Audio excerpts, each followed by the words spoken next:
Hey, Good Fox here. Today I got a review of Motivator Kam Chancellor. He is the back right safety right there that you saw just knock the ball out of the wide receiver hand.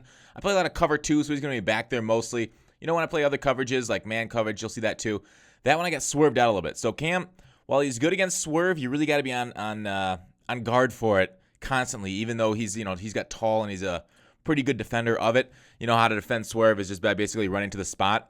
My problem there, the reason I didn't defend it very well, was because I held the button too long. There's my cornerback just sitting in the coverage and me getting swerved out there on the run, which is looks like that's my defense, just getting swerved, huh?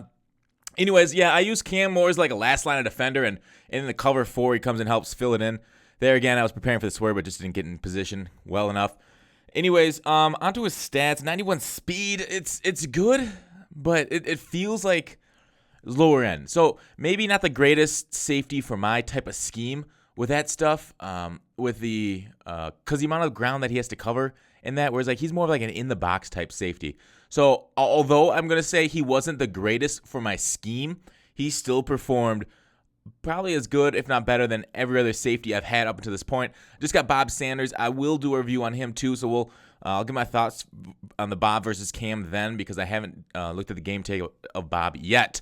Anyways, I feel like I'm struggling. Hit power is +2 for the whole team. That's his motivator. It's crazy. So he's got 99 hit power, of course. He's forced a few fumbles. I actually don't know where that forced fumble footage went. I don't know if it disappeared off my hard drive or something. But yeah, he forced some fumbles, because I remember like one game he forced 2 on his own to basically turn the tide of it for myself. But like his greatest strength is when the ball's like thrown into his area. He if he can make contact with a person, he will knock it out better than any other card that I've used. And that's obviously the hit power and everything coming into effect, trying to boom it. It felt like he dropped a lot of hit sticks CPU-wise. So I don't use my safety, but it felt like he dropped a lot of hit sticks CPU-wise, but it felt like he could have dropped some more. Like he wasn't the greatest at CPU hit sticks like I'd like him to be. Also, user hit sticks, if you can line them up with Kam, there might not be a better user hit sticker than Kam in the game at the moment. But other than that, his Seattle defense chemistry, I don't really get that chemmed out too much, but that can add quite a bit of man zone and hit power there too to the Seattle defense.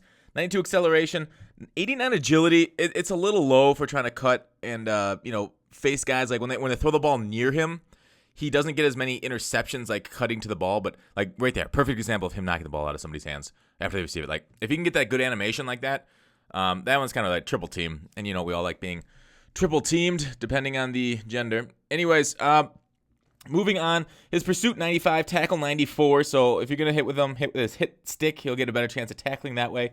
Catching 78, which not too shabby for a tall, strong safety. It's up there on one of the better safety catching ratings. There it is to the corner, and then there's a CPU hit stick. There we go, nice. Pursuit 95, I think I talked about that. Block shedding 81, a little bit lower than you like to see, but not too terrible. Like usually your safeties, ideally they are going to be free runners at the running back, so they won't have to shed as many blocks as say like linebackers or linemen. But it's still something worth noting because on tosses and stuff, they will get out and they will put their hands on Kam. But Kam's does a good job of getting them right off of him pretty quickly. So overall, my thoughts, 94 jumping on a 6'3" player too with 93 play rec face against the run. A stellar cover 4 defense. So I played Madden 16 the other day. If Madden 16 cover 4 was much better than Madden 17 cover 4, just because of the way the safeties played against the pass and run. But it's cover 4, so staying in the box, cover 3 in the box. He's perfect near the line of scrimmage. Love it. If those are the kind of defenses, I play a little bit of cover 4. Probably, I don't know, depends if they're in a 2-back set, 2 fullback, a running back, a fullback, and a tight end. Then I'll play a little bit more. But there is a man coverage. Do not run him in man coverage. I do run him a bit. And, yeah, he's a little late breaking there. Not the greatest, but he will, like I said, get the ball out of the guy's hands. Better than almost all of them. And, see? Still out. Even when he didn't get the great animation, still knocked it out. Anyways, I really love this Kam card. Unfortunately, he's going for $900K. He's actually lower priced because of the motivator packs that came out in the game today when I'm recording it. I think it's going up today, too. So I would say pick up Kam Chancellor if you have the coins. He's one of my favorite cards that I've played with, even in a cover 2. Out of 10, got to give him a 9.6. Thanks for watching. Call to action. I'll see you tomorrow.